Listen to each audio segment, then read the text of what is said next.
I net $1 million and was on vacation half the year. We're trying to do is teach people to be master debt manipulators. And I left my job in 2016 that was paying me $130,000 a year. Cold turkey, no real money saved. But I have a bankruptcy on there last year. Is there a way to do something that helps people via Metro 2 compliance and nobody knows about it? It'll delete a bankruptcy. It'll delete anything. So if you continue to do what's easy in life, your life will be hard.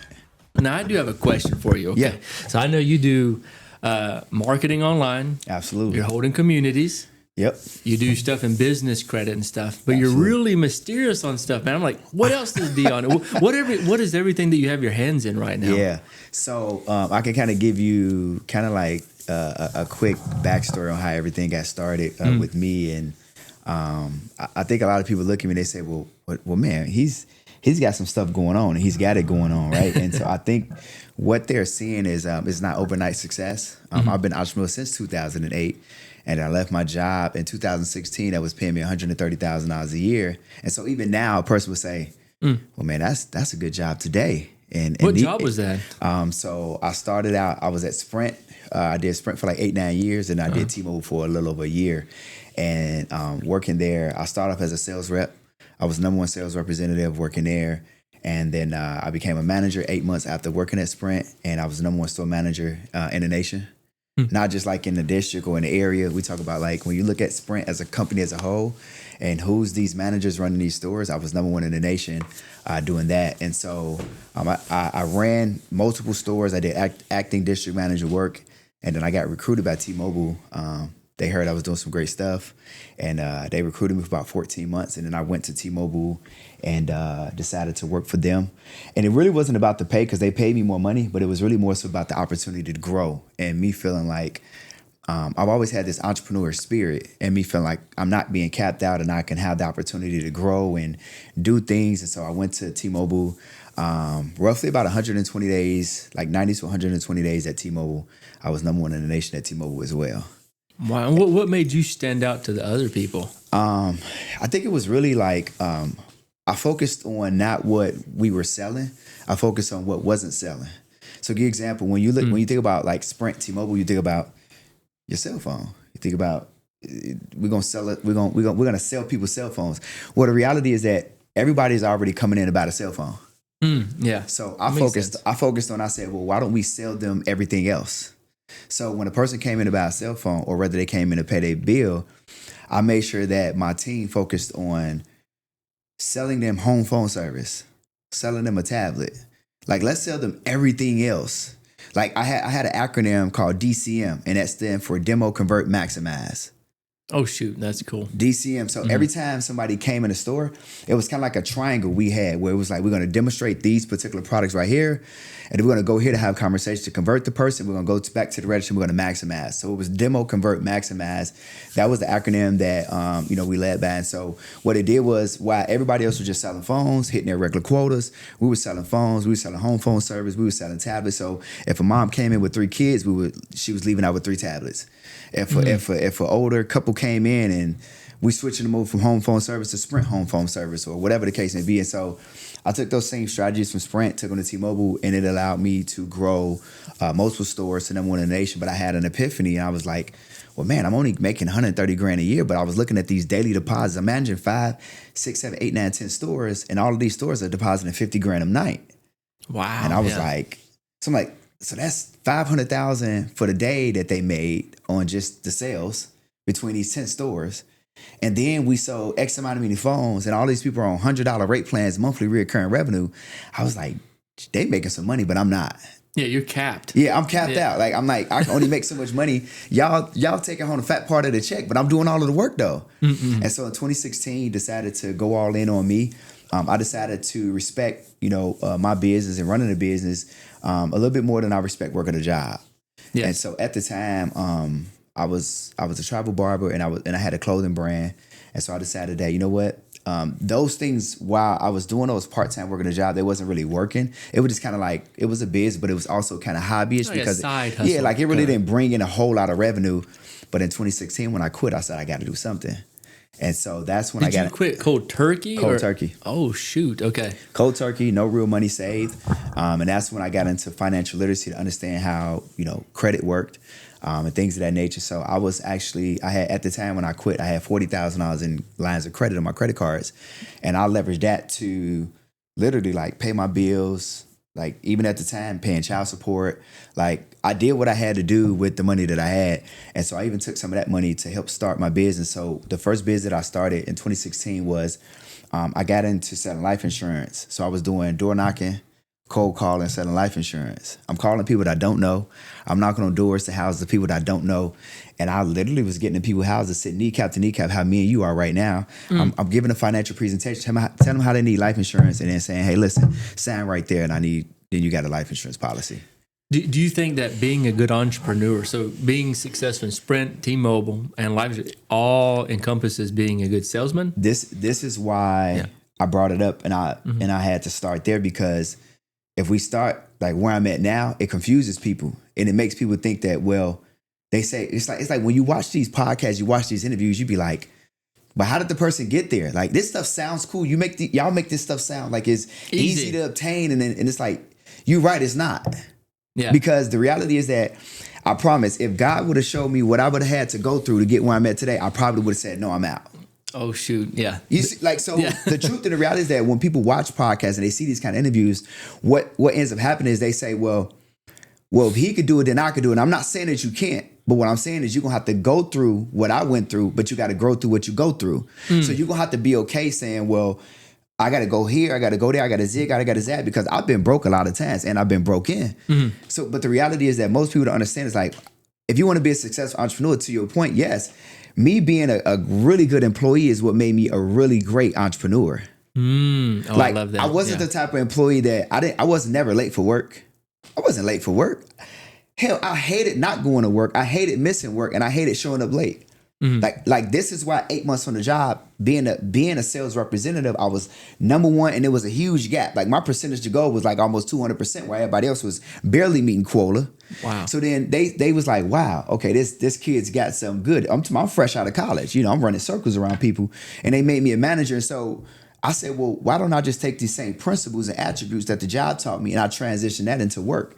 So with most people, when they become a full-time entrepreneur and they become their own boss, they don't realize that every single day you fighting to either keep your job or fire yourself as an entrepreneur. It's like I got up and I worked 60 hours just like I work for my job. But most people don't have the same level of respect for their business as they do as a job. Oh, that's true. You see what I'm saying? Do you believe that any person can be an entrepreneur? Do you feel like everyone really has it in them? Or there's like certain levels? No, I don't think that. I think that, well, here's what I'll say. I think that everybody has it in them, but I think that there are some people that have it to the point to where they can go and do it by themselves. And I think that there's individuals who, just like similar to a job, they have to get some kind of like coaching and leadership in order to actually go and do it and execute and be good at it. 100%. Like there's some people that they just need to be led, right? And those are the people that you see working a job. And so they go work a job because they say, well, I don't have enough consistent energy and ambition to get up every single day and chase after my goals and dreams. I want it. Because you got to think, like 90% of entrepreneurs, 90% of employers, they hate their job. Like there's nobody that really just was like, man, if I could spend the rest of you wouldn't spend the rest of your life working your job. If you could, you would spend the rest of your life doing whatever you want to do with your day. Let your day be your day. That's right. But the problem is that they've never earned their leisure. So they can't relax. They can't chill. They've settled. They decided that, okay, I'm going to take $20 per hour and I'm okay with that. Yeah. So I always say this. I say Michael Jordan was a great basketball player. The best in my opinion. But he still had a coach. And he had someone make him do what he wanted to do, but he don't do it without the coach. Exactly. And I think a lot of people feel like that. But whenever you pull away to be your own entrepreneur, you learn a lot about yourself. Yes. Laziness, motivation, self-motivation. You have people dogging on you really bad. Then when you start getting successful, they start saying, well, you're being greedy, or you're nasty, you're awful. Absolutely. So it takes a lot. So in the end, though, basically, we can say your origins are you didn't come with a silver spoon in your mouth. In fact, you came and just cut cold turkey, which that's brave. That's a mental thing. That means you had risk tolerance. You went out of a job that was paying you really good money. 130 grand is pretty good, man. It's good money. And then you said you only had $40,000 in lines of credit. That's it. And you're paying child support. Yes. So what did you dive in entrepreneur? Then you dove straight into the insurance. You said, right? I started in financial literacy, and I'm still in it now. But I started off, it was just the sector of life insurance and retirement planning. So I got certified to do annuities, so I can help people, plan out their retirement, and then protect their biggest asset, which is themselves, which is life insurance. So I was educating people on that. So did that, and was working at an MLM company, and I was able to bring other people and recruit other people. And so I was making good money off the people that I was recruiting. And so I got to about maybe $200,000 a year. It wasn't nothing too crazy. I did that for 3 years, and then I got to a point to where I was starting to burn out. I went and one thing that really took me out, and my wife will tell you, she probably remember like yesterday, I went to go take this securities exam to get my series, my series 6, my series 7, my 63. And I went and I took that exam, and I failed it by like 3 points, and I just like slept the whole day. I was like, cause this is something that I studied for like 3-4 months. Oh, it's a tough exam, they say, to make it real tricky questions. And I went and I studied for that thing, and I took it, and I came home and I failed it. And I just felt like I can't do this no more. Like, I felt like that was going to be the gateway that was going to get me over the hump, like to a different level at my entrepreneurial career at the time. And when I failed that exam, I felt like I was already burnt out. And I felt like that was the piece that was going to change it for me. And when I felt it, I felt like God was telling me, this is not what you need to be doing. And so I started, looking for new opportunities. And at the time, I was building a new house. I was in the Chicagoland area in Maryville, Indiana. And the loan originator who I was working with, he was like, well, my son has a solar company out in California. He was like, maybe you should connect with him and think about getting your own company started. So I connected with him. Long story short, I got connected with a guy, started my own solar company in the Midwest. And again, I'm door knocking, cold calling, setting people up with solar. And it just got to a point to where in the Midwest, they just didn't understand it. So the revenue wasn't what it could have been. People wasn't qualifying for solar. And then this is how we get to where I'm at now, where inside of the solar company, because people wasn't qualifying to go solar, I started a credit repair company inside of the solar company to get people to get qualified to go solar. To get the solar. Oh, that's okay. So, but what I realized is that I was chasing after the people to go solar. And then the credit repair people were just coming to me saying, I need my credit repaired. So then it kind of started to outweigh where I'm doing more business here than I'm doing business here. But then there was the writing on the wall where the solar wasn't working anyway. So I had to let that go. And then I picked up financial literacy on the credit, personal credit, business credit, manufacturer spending, trade lines. I started understanding all this stuff. I'm like, well, this is intriguing. And then I can educate people on it, and I can help people. And then it made me feel better too, because solar was just like, I was just selling something and people was getting these panels on their houses, and that was it. Cool, save you a little bit of money. But then it's like when you help somebody, when I was running a credit repair and funding company, I'm repairing people credit and changing their life. Yeah, it's like now this lady can become a homeowner, and then now her kids is living a better life, and then this guy got a car, and this person was able to relocate their family, and then this person saved $3,000 a year. And so it was just really changing people's lives. I was like, I like the feeling of that more than anything. And then what ended up happening is I ran that for a couple years, did my credit repair and funding company. And then what ended up happening was I started to educate people, because people were saying, can you coach me? Can you mentor me? Can you teach me what you know? Teach me what you know. Teach me what you know. And so I started educating. I created, my course materials, my eBooks, and my coaching program. And so then I got into that. And then it started to outweigh again, where it was less people saying, you're going to repair my credit, but I just want you to show me how to repair my own credit. And not only show me how to do it, like I want to be able to go run this business, and I want to make money doing it, and I want to help other people too. And so then that's what we kind of got to today. And the main piece that, when you look at me today is I got into coaching at a high level because I remember being inside of a coaching program, and there were a few people inside of that coaching program that came to me and they said, it seemed like you figured some stuff out that we haven't been able to figure out. And so we would like for you to coach us. And I'm like, well, coach you how? I don't understand what you mean. Like, I'm okay educating this credit stuff, but I'm like, you a nurse, you in Airbnb, you in the courier delivery business, and then you do private car rentals. Like, how can I help y'all? Like, how am I going to coach you? And all I do is teach credit. They was like, well, man, we've seen you do stuff on the marketing side that we haven't been able to figure out. Just teach us that stuff. Like, what are you doing? Like, how you marketing, selling these products? What are you doing?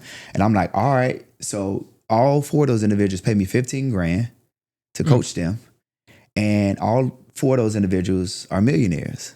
And so here's how we got to now, where I'm like, well, I got into the coaching space and I created my eBooks, my courses, my mentorship program, my communities. And I started educating people on the financial literacy side. But people loved the way I was teaching and I was coaching. And then they saw me popping up with all these different podcasts and all these different pages. People asked me to speak. I'm in all these different news articles. And they was like, well, you figure something out. Just teach us what you're doing now.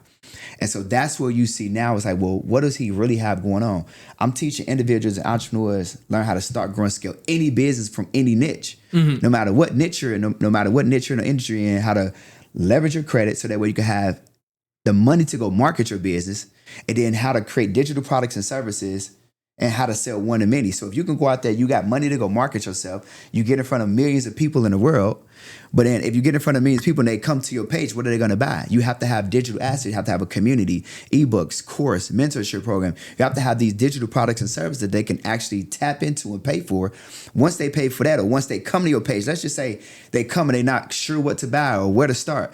You need to learn how to sell one to many. So now that's why I teach people how to take their niche and, like you in real estate, how to set up a weekly call, and every single week you do a free call to let all of these people that have seen you come learn from you, get some more time with you, learn to love, like, and trust who you are as an individual. Because I may not know you, but if I come to your page and you have a free call, I spend 45 minutes to an hour with you. I know you, I like you, I trust you. So now, okay, cool, I can see we can go somewhere. At the end of that call, we make an offer. Yeah. I think marketing is the weakest thing in every business. Yeah. And for you, it's just so easy because you did what you had to do in order to get the customers. Yeah. Right? It sounds like you're kind of more on a mission too. Absolutely. And another thing, because I've been to your events too, and I was watching, I was like, man, Dion is good. Because you don't teach them just what to do, you teach them how to think while they're doing it. Yes. And one thing that I noticed about you is you are not a settler. No. If you're not moving and growing, you're like, Shane, like it drives you nuts, I bet. Yeah. I bet if I asked your wife, like she'd probably say the same thing. Yeah, she would say the same. Yeah. So what are some of the big, so tell me, like, what are the top 3 things that you think I would need to do in order to build my branding and my marketing for coaching and helping people and giving value? You know what's crazy? I have 3 core principles that I stand on, and it doesn't matter who you are, what business, what industry are you in. I think that if you can execute on these things, I think that it makes just the overall goal and dreams and tasks that a person has in mind, I think it makes it all easy. And I think it also makes, to your question, what are 3 things that you can do from a marketing perspective to, let's just say, crush it in your business and industry? I think it make it easy. And for me, it's God, family, then marketing.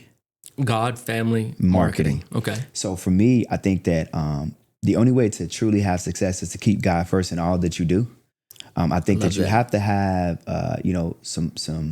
some like a real solid foundation to stand on. And I think that if you don't have any morals, any principles, any true values about yourself, people can see that. This is a part of marketing. Like if I'm just like somewhere out and I'm just trying to just offer something, sell something, but it just doesn't seem like this guy's really into it. Like how you just described me, like people can see like, he's full of crap. Like, he's just trying to shove some crap. It's kind of like, it's a difference. Like when you put God first, and let's just say you have something to sell, it's like the difference. Like not having God is like selling something. Having God is like providing an opportunity. Like when you sell something, you are selling something that benefits you as the seller, not the benefit of the recipient. But when you have an opportunity, you're offering them an opportunity to pay you, which you're going to benefit, yes, but they're going to get a greater benefit than you as the recipient than you are as a seller. Because that's going to change their life, give them value for the rest of their life. Like price is only an issue in the absence of value. But when you're selling something, you may be missing the value piece. So you're just selling. You're like, I just got to sell X amount of money to hit my goal because now I make it all about me and not about the customer. That's right. You take the purity out of it. You take the purity, the genuineness, you take the comfort all out of there. So I think that when a person has a solid foundation and they put God first in all things that they do, it makes life and marketing easier. Then you got your family. For me, I'm a family man. I'm married. I got 3 kids. I got a wife. I got my mom that I take care of. So for me, that's a part of my why. Like I'm not passionate about what I do. This is my purpose. I'm purposeful driven, right? So like passionate things just make you feel good.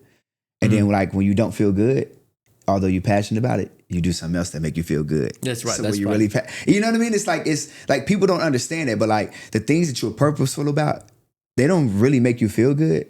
But you can only pray through those things to get through them. And so also the things that you are purposeful about, you're the last person to receive benefit. Like you're giving so much of yourself to everybody, you're the last person to see benefit, because then you got to watch the people grow and expand and get the results. And so you'll work with these people no matter the cost, no matter what happens, you'll work with these people until they get their results, because you know that it's not about you, it's about the people.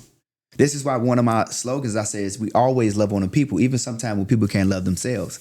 And so I love that. You know what I mean? That is good. That is good. Like it's hard for people to sometimes love themselves, man. And so you got to love on people no matter what you do. And so that last piece is marketing. I feel like no matter what business, no matter what industry, no matter what niche you're in, I feel like there's a lot of people that are really good at what they do, right? Like, don't you feel like in real estate you're the best? I feel like I'm one of the best. And so people that are watching this podcast, they say, well, I'm the best too, right? But the problem is that if you don't market yourself, nobody knows who you are and what you do. You could be the best, but you're the best kept secret.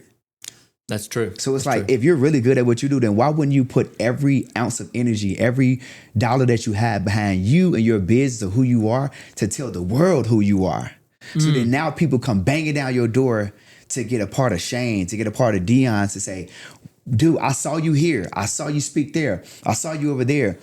I love what you do, and I'm all about what you do, brother. So how can I be a part of that? Like, but then it's people in the world, they like, I'm really good at it, and I'm the best. Like, I'm Michael Jordan of this. Like, if Shane feel like I'm the Michael Jordan of real estate, then how come nobody knows who Shane's is? You see what I'm saying? Like, that makes sense. It doesn't make sense to be good, but nobody knows that you're good. Like, like there's a lot of people that, like, everybody in the world has what they need in order to go be successful. They just don't expound on it, and they don't execute on what's called exposure, which leveraging OPA, which is other people's audiences. Like, that's the biggest thing. Like, think about this podcast. Imagine how many people listening to this conversation are going to be positively affected by just hearing us just have this conversation. That's true. So I'll tell you this. I'm going to confess something to you. Talk to me. I have not wanted to do personal branding at all. I always heard people say, Shane, if you're going to make money, you got to stay private. You got to stay hidden. You shouldn't let anyone know. Yeah. And I believed it. Yeah. But then I realized, I said, and people like you, successful people like you, and some of the other people said, Shane, you need to do it. So I said, well, I'll try it. So I started doing it. I started changing people's lives. We have some kids. We had one boy, he's 21 years old, 52 homes in a year, man. Wow. And it just, that feels good. Yeah. But it's not just that, is the more that I've shared, it's helped me get more deal flow for myself. It's helping some people sell property and make money because they get to sell it to me. Yep. We've changed lives and everything. So I feel like, wow, it really does. Like, even Elon Musk, Jeff Bezos, even Mark Zuckerberg, he was looked at like an alien, right? Now he's got the flag and he's trying to look cool. Yeah. They understand the importance of personal branding. And they really could just hide behind a computer and just do their thing. So I believe with you 100%. Think about like think about like the names that you just named, like the Alex Hermosis, the all of these like renowned people. We learn so much from these people. Imagine if they would have said, well, I'm not gonna focus on no personal brand. Like that would change the trajectory. Like, if Tesla was just Tesla, but we never knew who was behind Tesla, we would be like, all right, it's a cool company. But every company has, like, we know the owner, we understand identity, and we know why they did it, and what the reasons why they, like, to hear those stories is inspirational, and the story tells the trueness behind the glory. And so if I don't know your story, I don't understand the glory. I don't know what you went through. I don't know what you had to go through to get where you at. And so that's the inspiration. Just knowing that Tesla is a good company, that's not really inspirational. It's just a company. But to know that there's a man behind that company that puts his clothes on like me and you, like, if he did it, I know that I can do it then. Like, that's the inspiration. That's the part that makes a person believe. Like, I think that the biggest thing that we all run out of as we get older and older is belief. Because as we get older, we say, well, I got more past than I got future, so I'm running out of time. So then that starts to dwindle in on you. And then you start to lose that childlike enthusiasm as you get older. You start to say, well, I can't move how I used to. I can't do this, and I can't. No, the reality is that you just lost the ability to believe and dream. When the reality is that when you look at all of these people that you just named, and people like me and yourself, successful people, we just believe every day. We dream every day. Like, we never stop believing. We never stop dreaming. Like, think about it. If like, okay, I got a 7-year-old daughter, right? She's about to be 7. If I took her to Walmart right now or Target and I said, hey, I'm gonna give you these business cards. These are daddy's business cards. I want you to pass out all of these cards to anybody with a white shirt on. I'll probably give her the cards. I look up all the cards to be going because Daddy said go pass out the cards to everybody with a white shirt. Now, if I take an adult, a grown person, let's just say one of my cousins in the store, and I say, hey, here's all my business cards. I want you to pass out these cards to everybody with a white shirt on. Before they even start, they're gonna argue me down. Well, why would I pass out your cards? Why should I have to pass out your cards? What's the importance of passing out cards to the? It's too much that goes into it. It's too much thought. And unfortunately, when you think about running a business, being successful, we don't think like we think and grow rich, yes, but we don't think when it's time to act. Like we act first, like we're committed first, and we'll figure the rest of how to do it and why we did it later. But because we're so committed to executing and getting the job done, like most people just overthink the process. It's like, well, should I walk up to them and stop and pass the card out? No, I'm just gonna give the card out. I'm gonna go and I'm gonna start talking. And what people don't realize is that, like, if you continue to do what's easy in life, your life will be hard.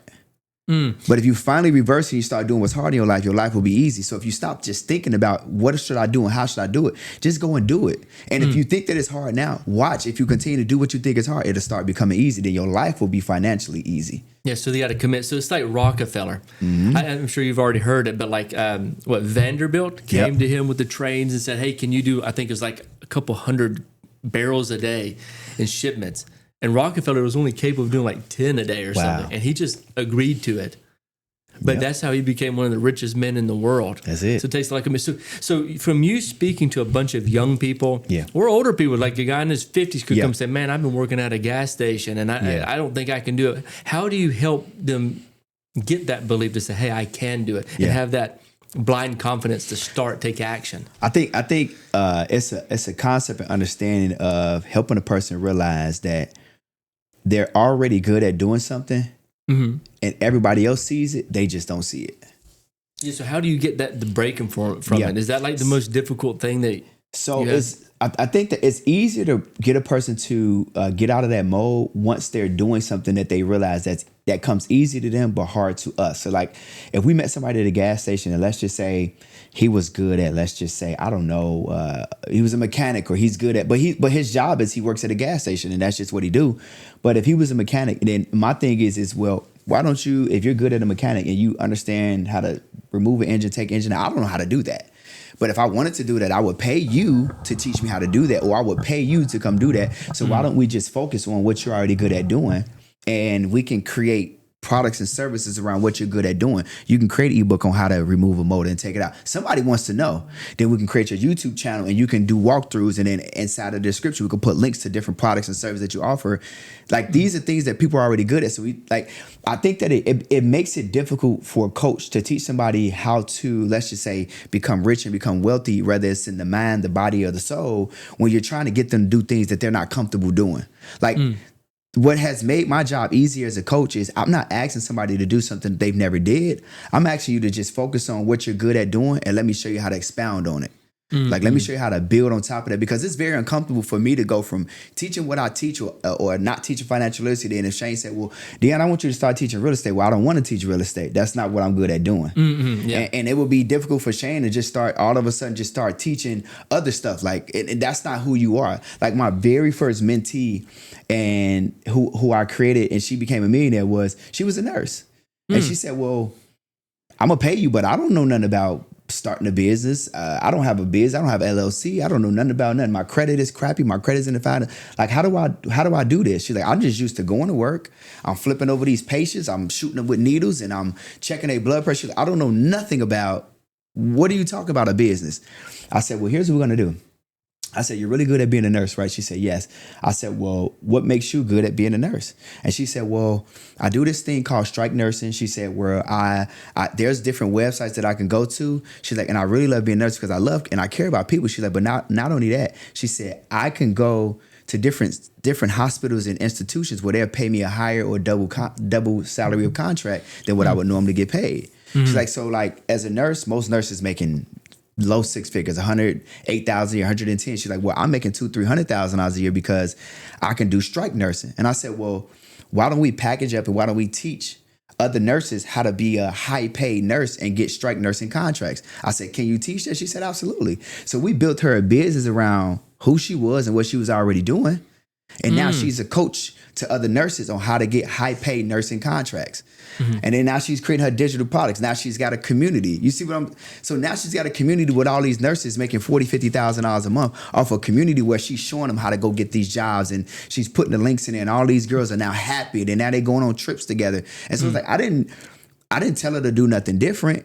I didn't tell her to really think any different than what she was already thinking. Helped her monetize we just monetized and packaged up her gift and what she was already good at doing. Okay, so she was a nurse. Yep. You built a product based on what she already knew. Then let's just say that we have her sitting here today, and you just said, "Hey, we've already identified this is what you're good at. Yep. Here's the products. We're adding a business plan to it. Yep.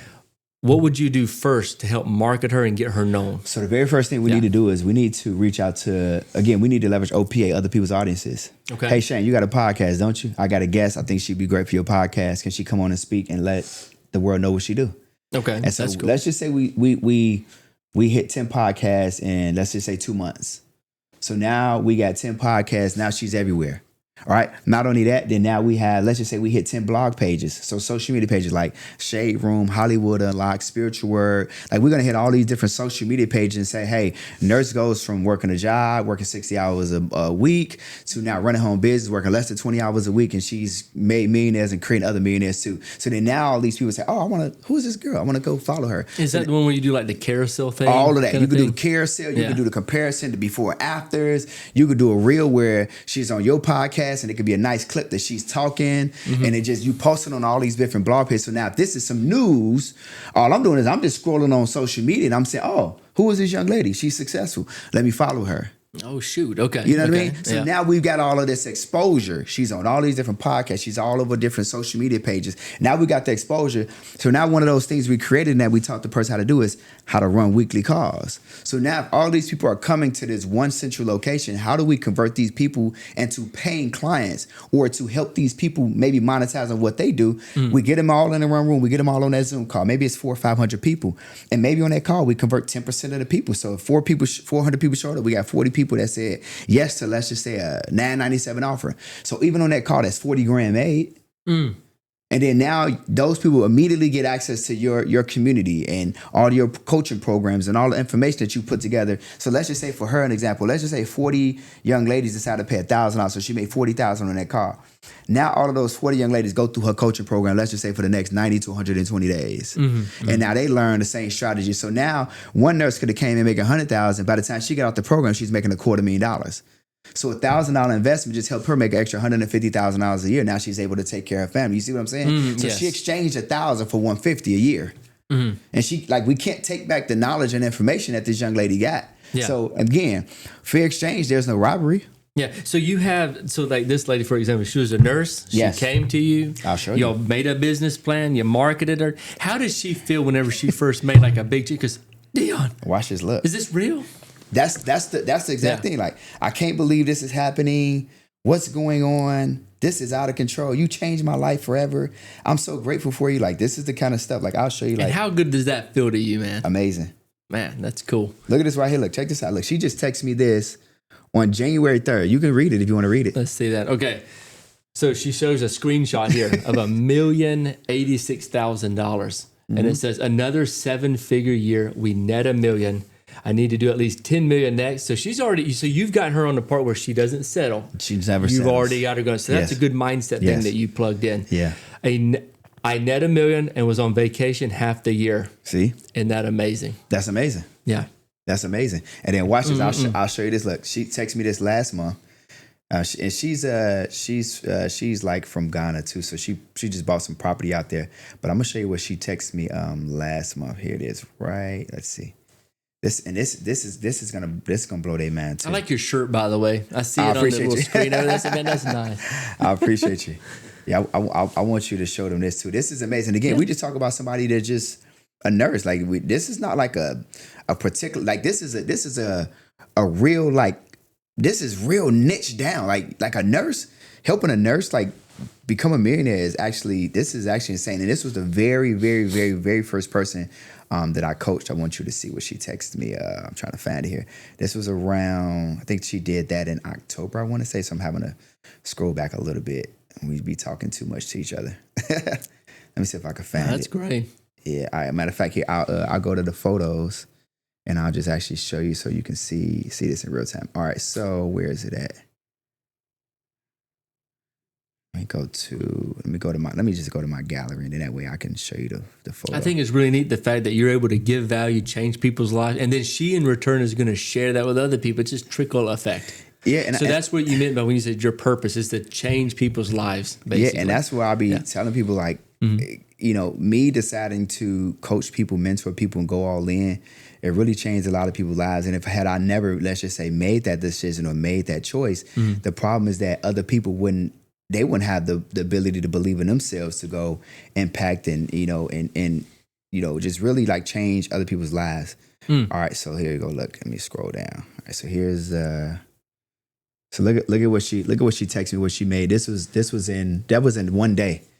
All right, so she made $249,000 in one day, and that's from like a one call, like a Zoom call. One Zoom call, yeah. You mean to read that part there? Is that okay? It don't matter. Okay. It's up to you, yeah.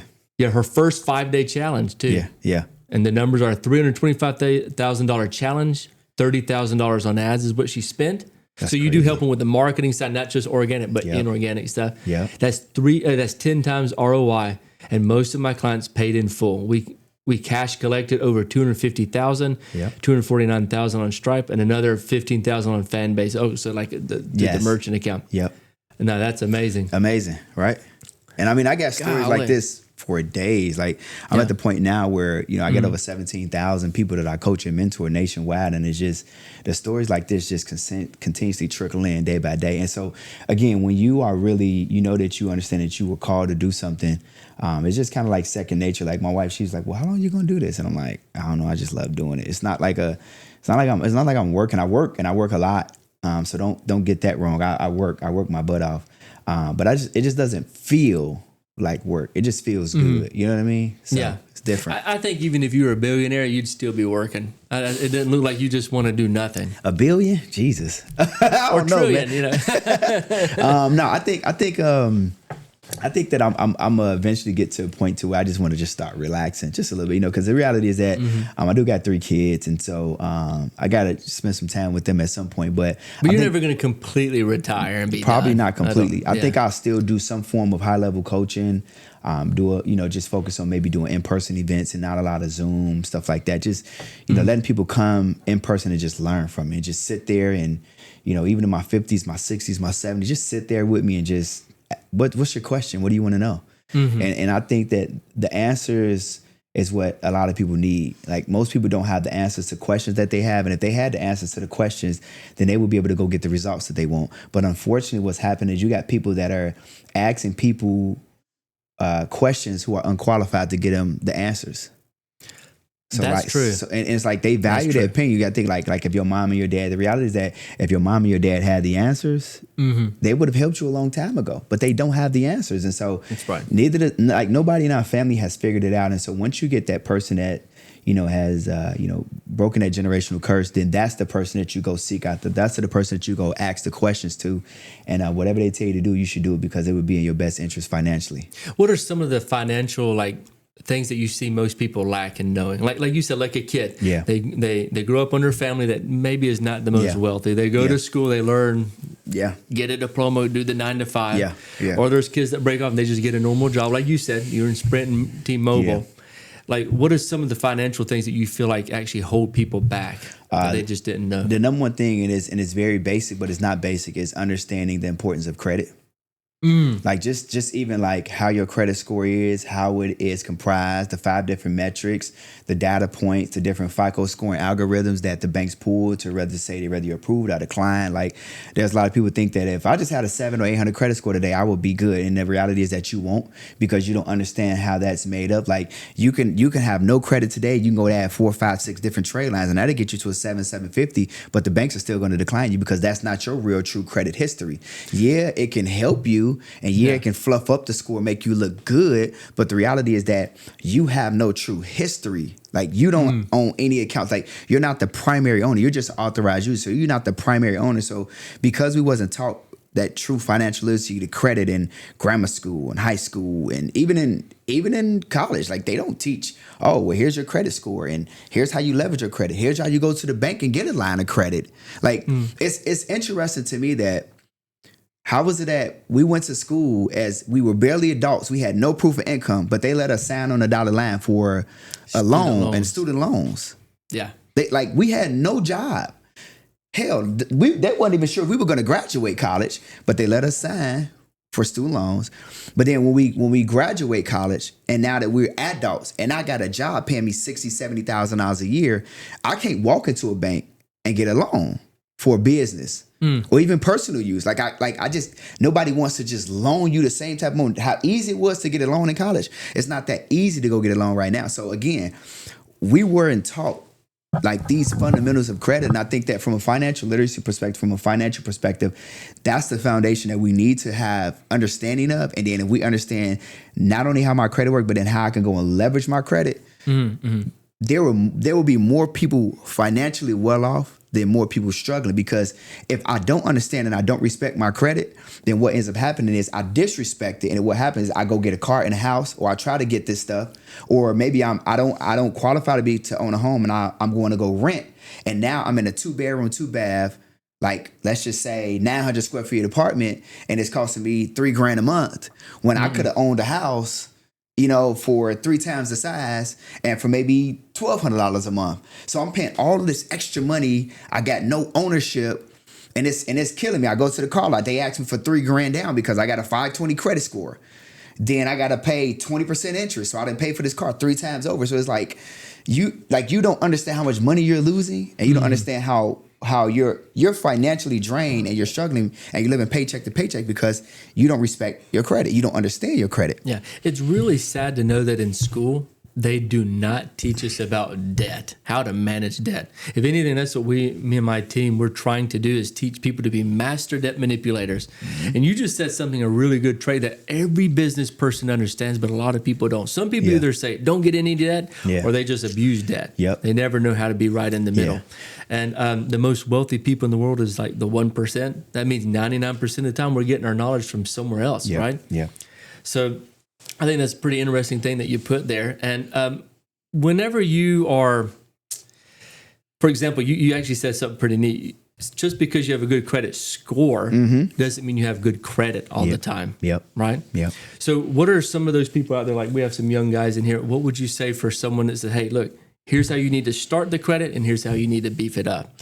Yeah, I think that, again, going back to the understanding of how my credit is scored. So your score has 5 different metrics. We got payment history, you got credit card utilization, you got credit age, you got account mix, you got increase. If you understand that, that's the start. Then you got to understand the percentage of each one of those. So you got payment history is 35%, credit card utilization is 30%, credit age is 15%, account mix is 10%, and increase is 10%. That all equals 100% of your score. Now, if we got that understood, here's the next step. Your score could only go as low as 300 to go as high as 850. This is a FICO scoring algorithm. That means that my score can never go as low as, it can't go below 300, it can't go higher than 850. This is FICO, right? I'm saying FICO because you got 2 different score types. You got Vantage and you got FICO. Vantage, you guys are going to see this. I'm telling you this now. Vantage is going to compete with FICO because there's some lenders that are going to start using that Vantage score to allow people to get homes, allow people to get auto loans and stuff like that. This is what I'm hearing. And I'm talking about, I'm sitting down with like big, I didn't know that, some top people, right?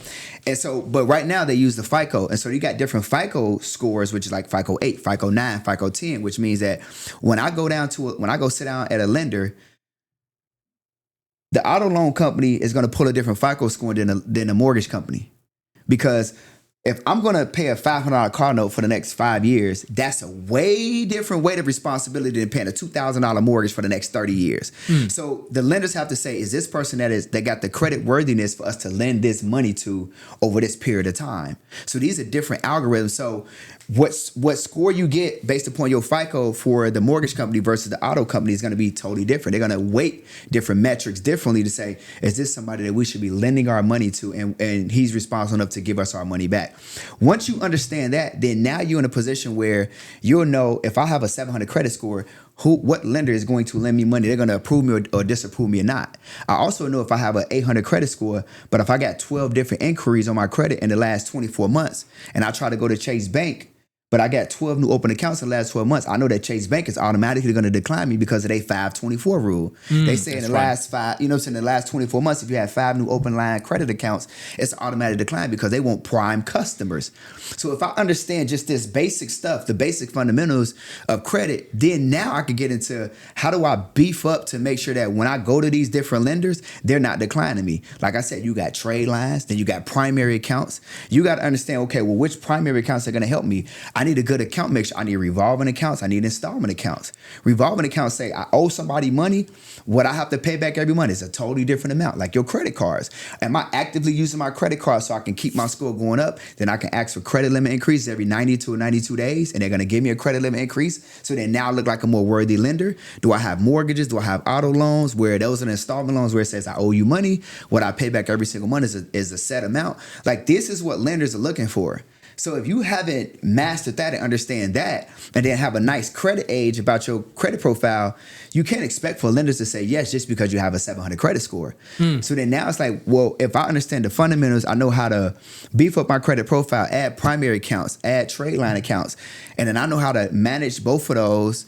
And I know how to make my profile look good. This is what we talk about data points. I know how to make all my data points look good to these lenders that I want to do business with. Then when I walk into the bank or I go to a mortgage company or auto loan place, I know that they're going to approve me because my credit profile is properly structured. So for me, the score is not as important as the profile is. Okay. All right. So here's a question that I do have. Okay. When I use my credit card, I either pay it off or leave very small, like if it just hits and stuff. Is it better to pay it off or leave a little bit of debt on the credit card? So, or pay off a mortgage too, or a car? I've always been curious. So in my professional opinion, going back to the fundamentals, when I gave you the percentage of each category, if you know that your score go from 300 to 850, in between it, there's 550 possible points that I can earn. So if you take that 550 and you times it by that 35%, that 30%, that 15%, that tells you how many points is in each category.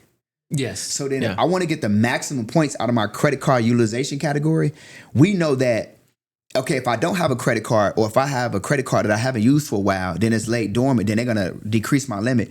This is not helping my credit profile at all. Okay. So for me, I'd like to keep like at least 1, 2, maybe 3% reporting so that way I max out all of those points in that category. Because if I have a credit card and I just pay it all off and there's no balance there, then I can't expect to get the maximum points because I'm not using the cards. So, but if a person is not responsible enough to carry a balance, understand what I'm saying, where you use it, like I don't use debit cards. Like that's not a thing for me, right? Me neither. And so I use everything in credit cards, and I'll just take the money that I was going to use, that I got in the bank to pay the credit card off. But every 24 to 48 hours, I'm paying off like all of that money minus like, I pay off like 90 to 95% of that balance. Okay. Before reports, because I don't want that to report, then my score would drop and dip down, right? So my thing is if I want to max out the category, if you can't manage money, then just use the credit card and just pay it all off. But just keep using it, keep paying off. But you got to continue to have the activity. This is how you get the maximum points. You got to think, if we do 550 points, which is what we're looking to gain from 300 to 850, and we times that by that 30%, that's like 165 points. That's in the credit card utilization category. So I got 165 points that I could earn by simply having a credit card and continuously actively using it.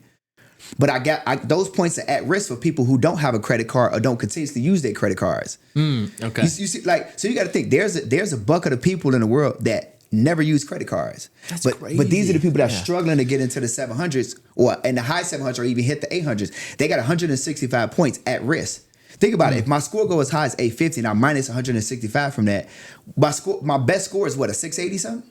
I can't get it. Like I can't get into that 700. I can't really break through because I don't have credit cards. I've never really used my credit cards that I do have. So those points are missing. Does that make sense? It does. So which app do you use to keep track? I have Credit Karma. Is that good or is it better Experian? Or Credit Karma gives you a nice snapshot, but that's your Vantage score.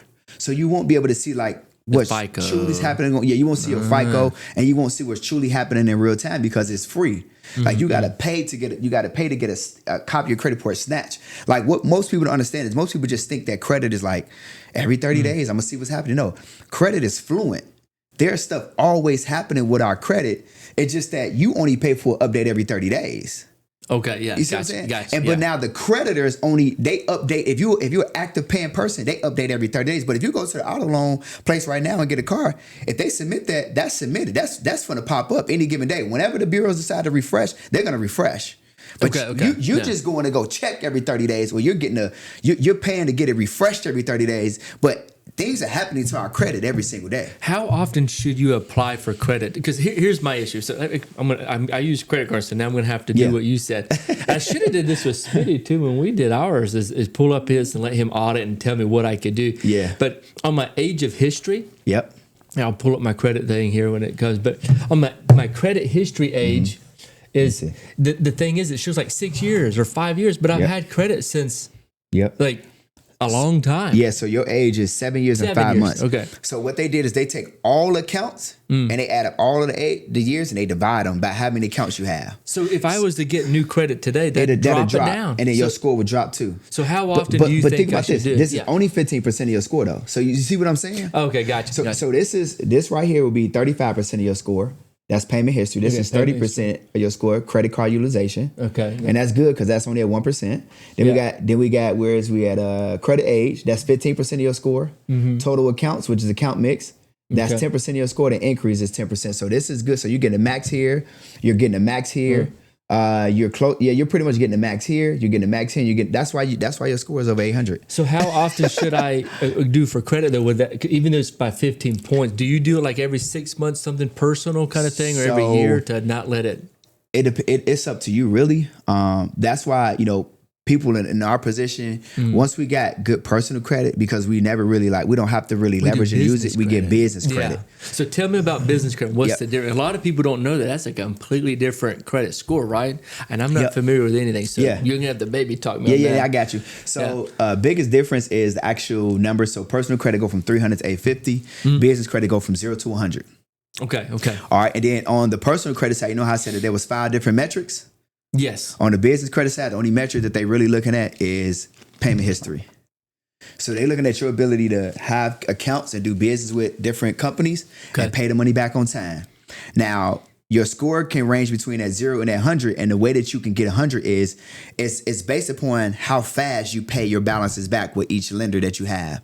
So on the business credit side, like the personal credit side, most of let's just say lines of credit or credit cards. Credit cards on the personal credit side, you can carry the balance; those are revolving. Whereas on the business credit side, those are like net accounts, like net 30, net 60, net 90, charge card, like a charge card. Okay. So that means that if I use $10,000 today in 30 days. If that's a net 30, $10,000 is due in 30 days. Where if I got a personal credit card and I spend $10,000 today because that's my limit, I can carry that balance over. They'll just say, hey, give us a percentage of what you owe. But then there's going to be interest.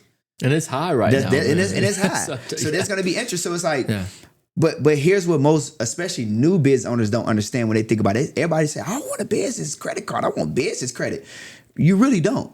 Because if you don't have cash flow coming in, you can't spend 5 and 10 grand, 15, 20 grand on that. Let's say American Express Platinum because you had an 800 credit score and Experian only wants you to have a 700. Now they got your approved for the card and you go out there swiping and buying inventory and doing all of this stuff. You got to pay the money back in 30 days. That's right. Okay. You can't. You don't have the ability to pay the money back if you don't have cash flow coming in. So for a new business owner, you need to leverage your personal credit until you got revenue coming in to where you can afford to use the business credit side of things. Does that make sense? That does. All right. So walk me through it like a third grader here. So if I want to start an LLC today, let's just say I want to start a marketing company type deal. Or actually, let me use the real one kind of thing. We want to start, I don't know, a concrete business. We want to start laying concrete, doing something with it. And it's you got to use credit pretty heavily, right? What would you say, Shane? Start the LLC today, do this, this, and that, and then you'll have this access to credit. Yeah, so I can give and what I could probably do is maybe I can give. Let me do this. I'm gonna give you a business credit ebook too. So this I'm gonna have to set this up, but I need to log into this and I'm gonna see what this number is. Okay. Because I don't know what I'm gonna let them text all in this number. And I'm gonna give everybody a copy of my business credit ebook, which is gonna explain what I'm actually talking about. You mean put it in the link? Yeah, put it in the link, and then that way we can let everybody get a copy of this. All right, so here. everyone, if you heard them, if you click the link below, we'll make sure to put in it. You'll get a free copy of the ebook on how to do exactly what I wanted to know. Yeah, is how do you start the LLC for your business? Yes, and how can you build it to be beefed up so you can get maximum credit lines on it. Yep. So here's what I'm gonna do. Here's the number here. I'm gonna have them text into this number, and then I'm gonna have them text. We're gonna text. Let's go, Shane. Okay. So text Shane to this number. All right. To this number right here, and then the number is gonna be. All right. Let's see. Let's see. The number is. I'm doing this in real time. The number is gonna be 855-487-5117. All right. All right. So you guys, actually, whenever we edit, can we put that right here below? Yep. The number again is 855-487-5117. And then what I'm gonna do is I'm gonna give everybody a copy of this book here. I give it. So what this book is gonna do is it's gonna show them how to establish an LLC, and then it's not only trying to show them how to establish LLC, but it's gonna show them how to build business credit for their business as well. And then it's gonna have all of the steps in there. Let me show you this here. Well, then you can text it to me directly. Yes. So I'm gonna go ahead and get that soon. Yes, I got you. I'll send it to you right now. So this is the book that they're going to get. This is what it looks like, right? And then so I'm going to go to the bottom of this book. And in this book, basically, I got all of the links. This is everything, how to set everything up. This is everything, literally. Oh, and so, like, if they go in this book, it's going to tell them, like, everybody, I think the very first step that everybody needs to do is nobody knows. Like, there's business owners that are watching this, and they're not even going to know this. Everybody needs to have a NAV account.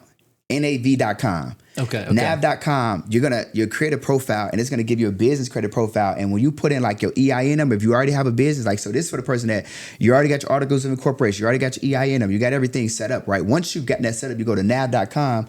When you create an account and you put in your EIN number, the name of the company, it's gonna fetch and it's gonna find the company. If that company has any open lines of credit with anybody, so for the experienced business owners, it's gonna show them what their business credit score is.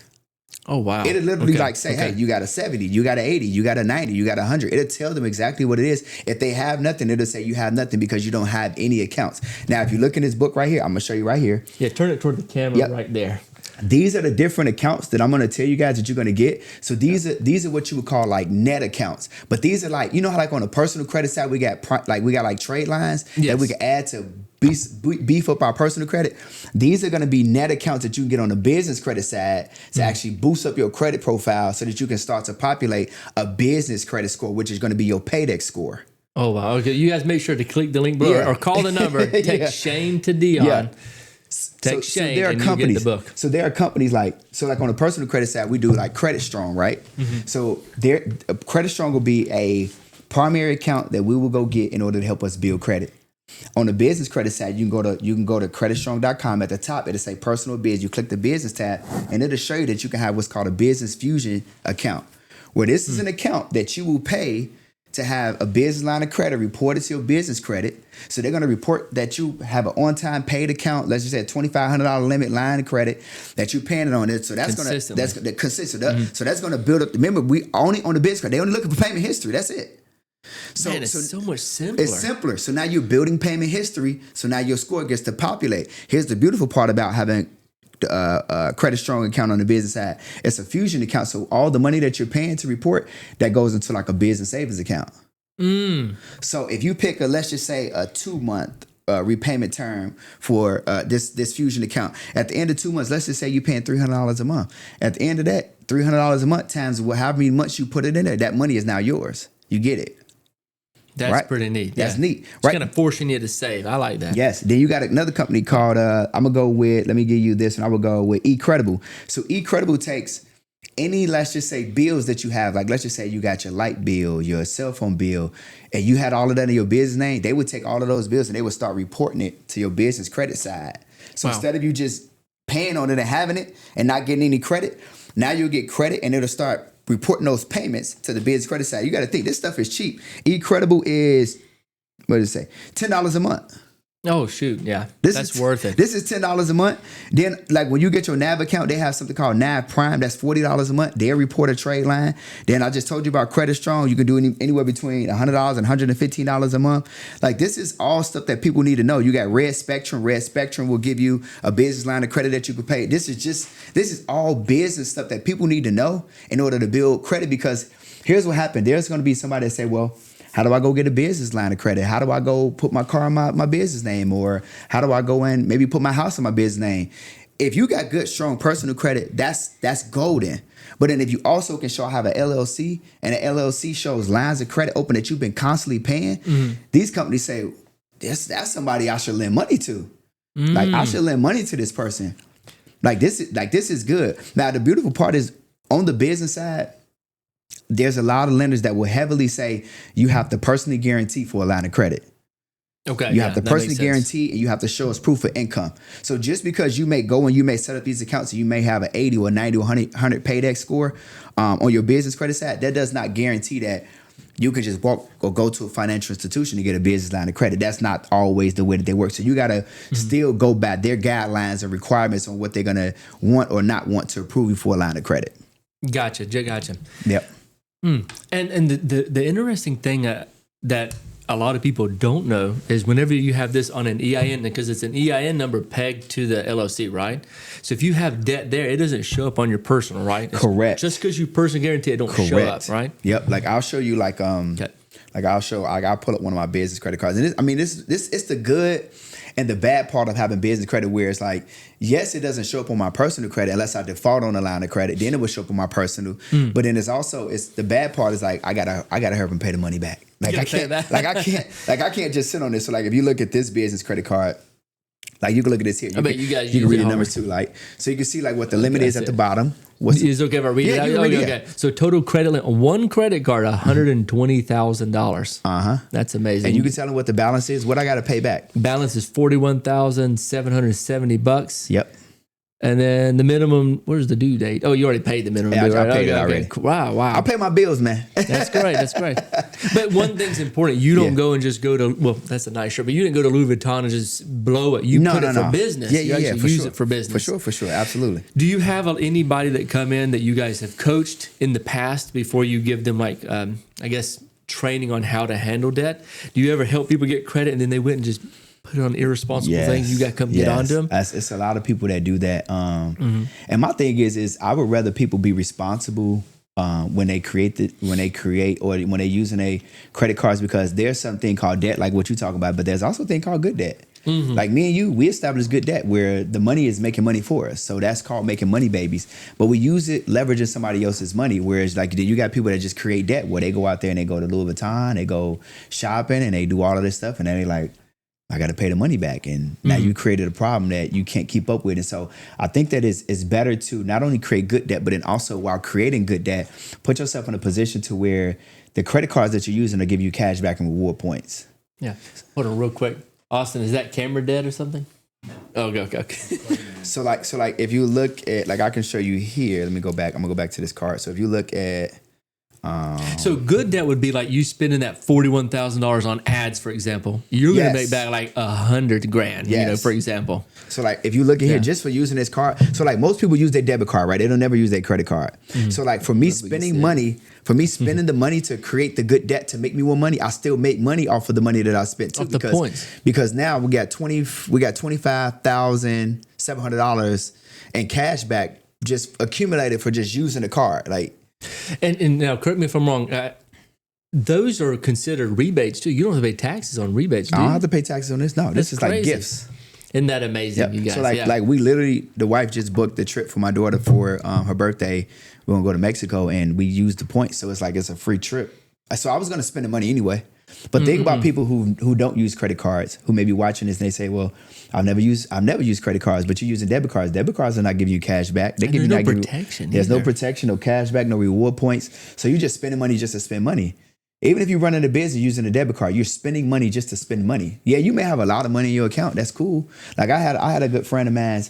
His credit was shot, and he was just using his debit card for everything. He was spending $400,000 or $500,000 a month right off his debit card because he had all of this money in the bank. And I'm like, bro, like, do you know how much money you could be making? Just simply, I'm like, let me fix your credit. I fixed his credit, went to Chase, got $150,000 line of credit. Now he's got American Express, and he's getting all of these points every single month. Like, bro, you were already spending the money.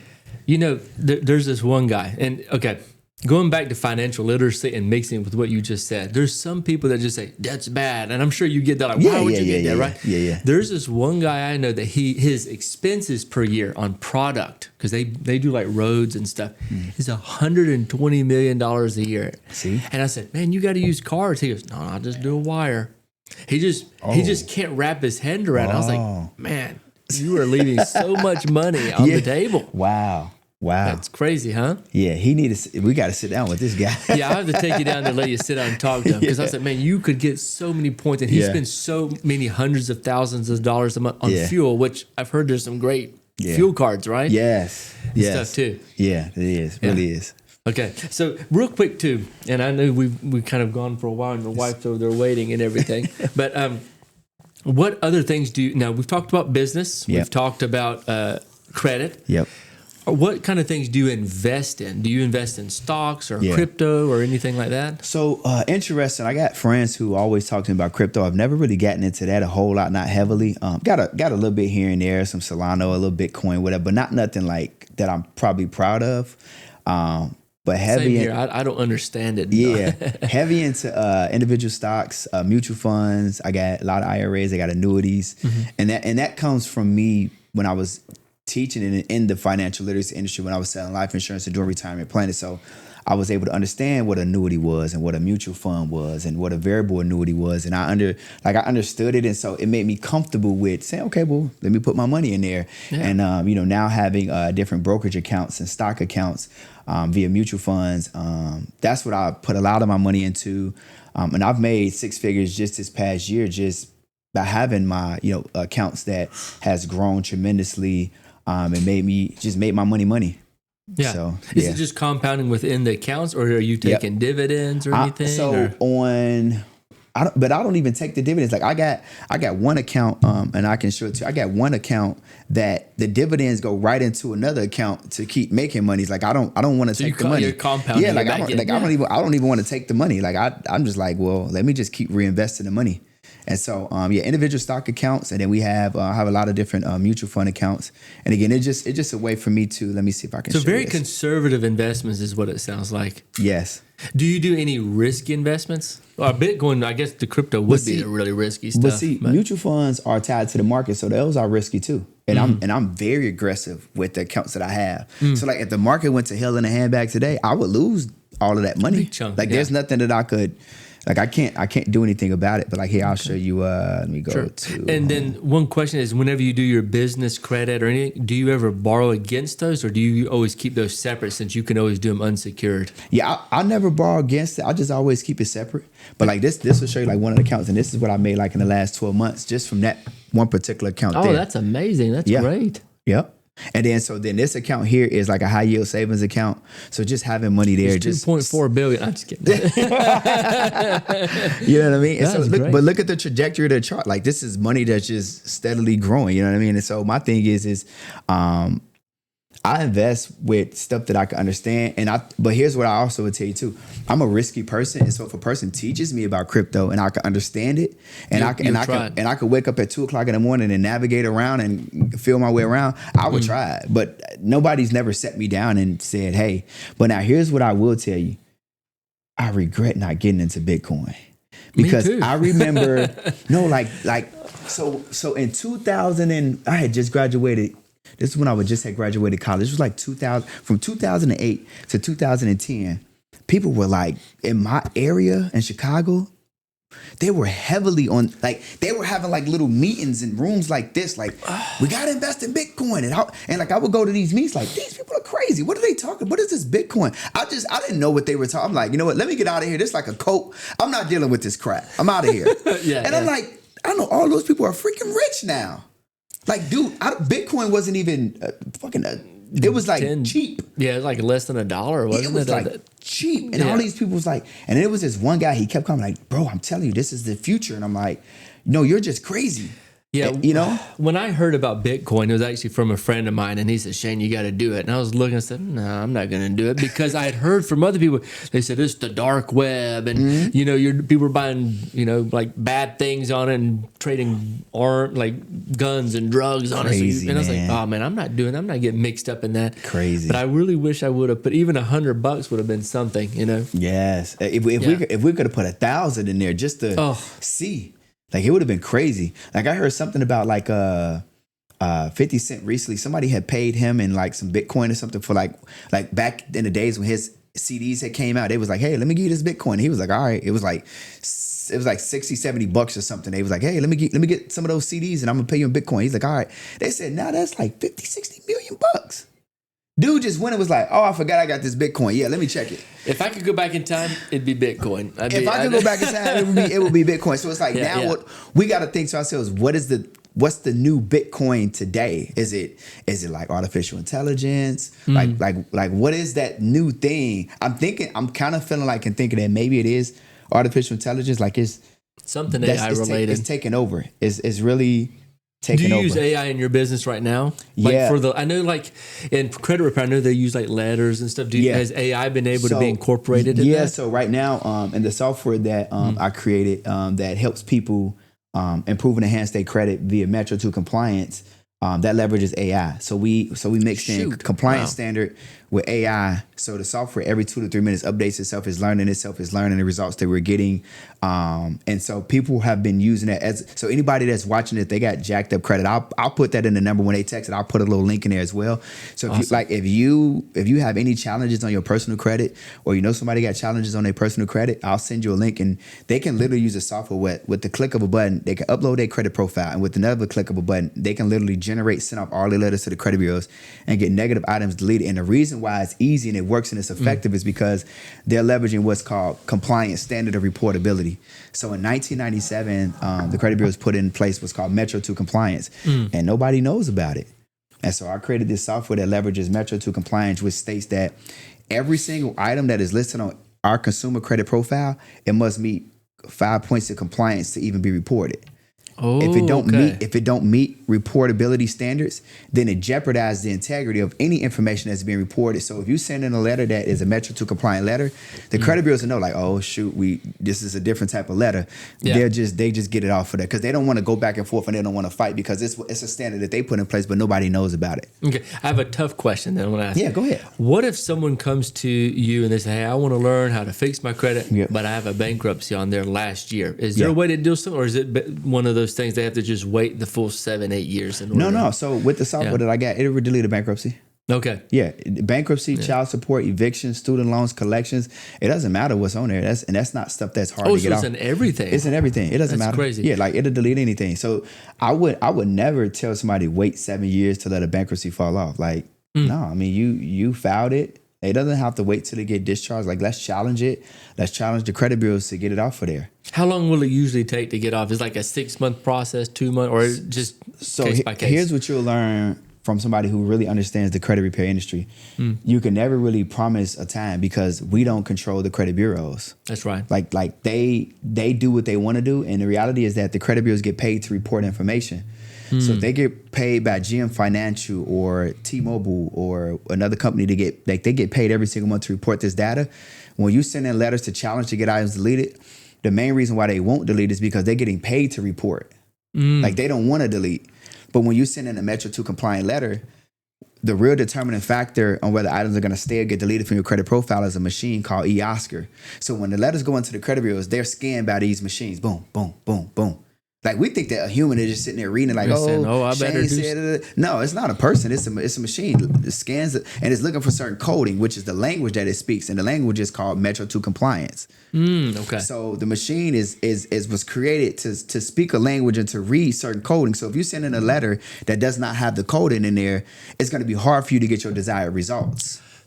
So if you send in a letter that is a Metro 2 compliant letter that says this account must be compliant by these standards, and the machine reads it and says, "Oh, yep, this account should be deleted," it just resends to the credit bureaus like, they sent in a compliant letter, we need to delete this account, and they just delete it. Because what most people don't know either is that when an account must be compliant standard, that means not just the 3 credit bureaus, that's the secondary bureaus like the LexisNexis, the SageStream, the CoreLogic, the Innovis, all of those secondary bureaus that house all the information to these accounts. They gotta abide by compliance standard too. And even the creditors that's reporting the information every single month. So everybody must be compliant standard. So if you send in a letter and say y'all are incompliant to report this account, they're just more likely to delete it because the time that it takes to communicate back and forth between all of these parties, they're gonna lose the profit that they would have made to just get paid to report the account rather than delete the account. Gotcha.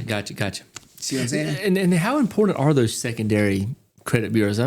I've heard about them before, but I know there's 3. They're very important. Really? The reason why they're important is because they house the data that the main credit bureaus are reporting. Okay. So if I go get an installment loan and I go get an auto loan installment loan, CoreLogic is more likely going to house that. So CoreLogic has the contract, the data, the information. So if I send in a letter for this installment loan, the credit bureaus are going to go to CoreLogic and say, hey, does Dion owe this money? Is this his account? He's saying that this ain't him. He's saying that he don't owe this debt. So then they got to go to CoreLogic to get the information. If CoreLogic don't have the information, where's the credit bureau going to get that? It falls apart. They don't. So they play a very important part, very important. But all of them have to report data based upon a compliance standard. So if it's not compliant to be reported, they got to delete it. You can't report what cannot be reported. Okay. All right. So now I'm going to ask one more little section here before we get into some rapid fire questions. Okay. Yep. So I'm going to get some mentorship here. All right. So I'll tell you a little bit of context. So I'm more of an investorpreneur. So I'm an entrepreneur, but I'm more of an investor, All right. I want to lean in heavily on doing what you guys are doing. I think what you guys are doing is changing the world. You're mission-based, value-based, yes, changing lives.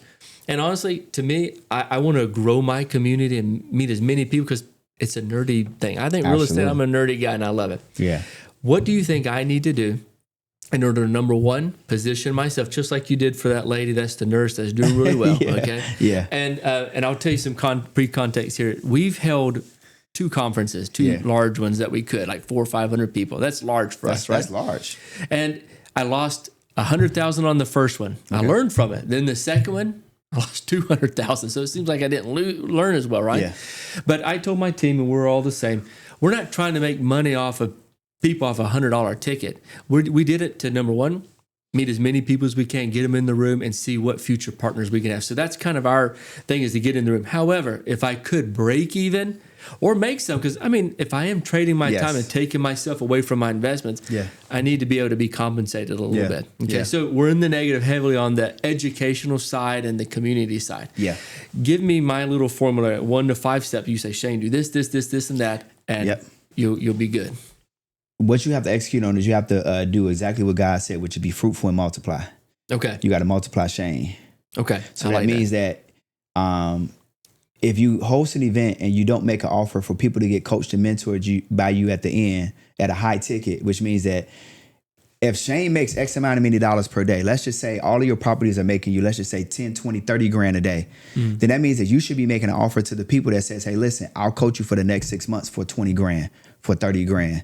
And if you got 400 people in the room, if 40 people say yes to 20 grand, we got our money back and somebody. Now you get to spend the next 6 months to them, take them out in the field, let them get on weekly Zoom calls, which is you educate them, and then now you're creating more mini Shanes. See, with the nurses and all these other mentees that I have, I'm just creating mini Dions. What I did in my industry, I'm allowing you to do it in your industry. Now I got like 50% of my mentees, they're in the financial literacy space. But because I know how to coach and I'm very dynamic, I can teach in other industries. So just like with you, the reality is that if you're going to host an in-person event, which is like when you think about coaching, that's like the highest level. Like an in-person event is at the highest level. Like that's the last thing that a person will do. Like a person will create offers and they will do Zoom calls. And then until I can really like understand how to do the Zoom call, like I understand that there's a different level to in-person events. Like there's a certain energy, there's production, I got to rent out the space. Like it costs me way more money. Where I can on a Zoom call, I can spend $50-$60 and put 1,000 people in the room, and Zoom would just charge me my $60 for the month, and I'm good, and I can just be virtual. But the impact is different in person. So I applaud you for doing that. But The problem with the in-person event is that we have to make an offer at the end of the in-person event, because now there are people that want to go to the next level with Shane. But if Shane doesn't provide that opportunity, then they don't get an opportunity. Then Shane is now out of $100,000, $200,000 for hosting this in-person event. The whole goal is to impact people on a whole nother level. So I think that right now is Shane has to say, okay, well, cool. What does my foundation look like? Do I have where no matter when a person comes to the podcast, they can click the link in this description to join my community that may be $100 a month to just learn the real estate entry-level fundamentals, where it may not even have to be Shane that's running it, but maybe you're the face, but then maybe somebody else, maybe Tim is inside of the community running the community and saying, and just answering questions here and there, letting the community love and thrive off each other, growing together, right? But then we may have like an entry-level mentorship program that might be, well, hey, if you want to get 90 days with Shane, hey, this is only a 5K program. The 90 days with Shane, all it is just weekly Zoom calls. That's it. You don't get to see Shane in person. You don't get to go spend no time with him. You don't get to go out in the field. The 5K is the entry level. That's level 1. Then you got the gold elite level. That's level 2. This is where you get to not only get on access to those weekly calls, but every quarter you're gonna go out in the field, and Shane is gonna have dinner with you. He's gonna have lunch with the group. He's gonna host another in-person event where you get to come learn. He's gonna get on the whiteboard and explain all of the deductions and all of that stuff. Let's just say that maybe that's the 20K. That could be the 20K program. But then now you have like let's just say your diamond elite level. Then that might be like a 30K program where it's like, hey, these are the people that not only get access to these calls, but then they get access to the in-person events. But then we have more private masterminds where we get on jets. Okay. And that'll create mini Shanes. That'll create mini Shanes. Okay. So now these people, you got to think. Sometimes it only take one opportunity, one person, or one movement for a person to become like you. So like maybe somebody is already making the money like Shane, but they're not making the moves like Shane. So now when they come to Shane's event and they're saying, hey, I'm in this room with 3,000 people, somebody is watching them saying, yo, I want to be with that guy. I knew he was good, but I didn't know what he had going on. Then now he's in a mastermind with Shane. And now he's showing people, all his buddies, they're like, hey, I'm at this mastermind and we just learned this and it just saved me 50 grand. Hey, if you want to learn how to save 50 grand on your taxes, you want to get into real estate, click the link below. So now you're creating mini Shanes. Now you go on a private jet with all of the people that's making money like Shane, and they just get to understand you, learn you, see how you move. Now they're leveraging your connections. When you go sit down with Grant Cardone, maybe that small elite level group, it's like 6 of them. They get to come and just sit back and they're in a podcast where you sitting there, you talking to you and Grant. It's an experience, and just that experience alone will change the game. But the reality is that the offers that you don't make is the offer that we can't take. If I say, Shane, hey, I want to get in your coaching program, I'm a premium buyer. I want the most expensive thing that you have. So, and I know you got programs, but it's like, this has to be laid out and everybody has to know that these are offers that Shane has. Like, I give like a menu, like a good menu, easy, simple. I was literally going to say that. Like you have to create like your menu. I'll show you my menu. This is my menu right here. Let me show you this here. So anytime somebody wants to talk to me, try to figure out, hey, what do you have going on? How can I buy from you? We send them this right here. This is called my EPK, my electronic press kit deck. Oh, shoot. So here you can, and I get you to send that to me too. Yeah, I'll send you this too. And then like this is what people get to see. So I have all of these. So like it talks about me, right? And then I'll show you. So like these are all my mentees that I was just talking to you about. But if you look here, let me go down to the bottom. This will show like the different programs that I have. Let me see if I can do a presentation. So you see that? Oh, let's see if it'll show. Now, what I will say is it's a good menu. Like that's a menu, right? So it says, here's this level, here's what everything is included. Here's this level, here's everything included. Now, what we do is then now you get the ability to, depend on what you're interested in, wherever you at in your career, you can book a call with the team. They'll break it down more if you have questions, and then they'll take the payment and get you enrolled into the program. No, that's awesome. Yep. I'd love to get a copy of this presentation, man. I'd love to learn. I can send you that, yeah. Because we want to make an impact. We've had people come to some of our free gatherings and they've left and got properties. We've had some of the people who paid, they did it as well. What do you do about clients who pay and then don't take action? Like, what do you do? Do you keep following up? And like, I mean, and I'm gonna talk about that in a second. Yeah. But the clients who pay and don't, that's just the 80-20 rule. I mean, you can't do nothing about it. And sometimes for people, lives. And sometimes people will pay, they'll do nothing with it. Sometimes people pay and they'll do everything with it. Some people will pay and just won't do nothing today, but they'll do something tomorrow. That's right. So it just kind of depends on where the person is at. And my thing is, this is where loving on the people come in. And it's like, I'm going to be patient with you enough to let you figure out things when you figure them out on your own time. I'm going to push you. I'm going to push you. I'm going to push you. But at the same time, I don't want to push you over edge because I don't know what you may be dealing with. You may have somebody passed away. I don't know. So there's a lot of different dynamics that we have to look at when we look at somebody not performing versus somebody performing. But I think that if you line up 100 people, 80% of the people are going to do a whole bunch of nothing, and 20% of the people are going to do a whole lot of something. And so we just focus on the 20 that's going to do something. Yeah. You know? Oh, and that's amazing how you highlight them too as well. Yeah, that's and it's amazing. like, that's important because you got to understand people are working hard.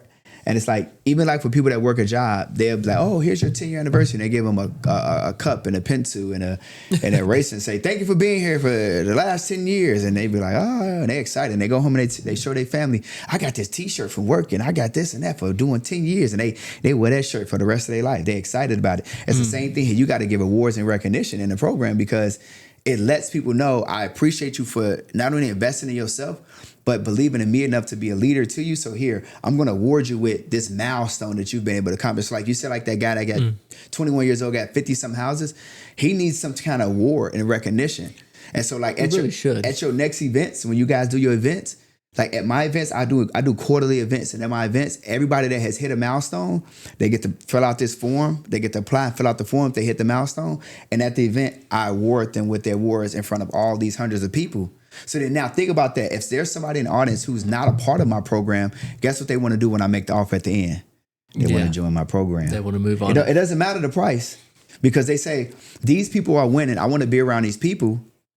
That guy seems like he's a really good coach. So what ends up happening is that whole day of experience, and then right before you make the offer, you do awards and recognition. So that way it's motivating and inspiring the whole room. Then you make an offer and say, hey, listen, anybody who would like to join, you can go to the back over there. You can see, Tim, and Tim is going to get you guys signed up.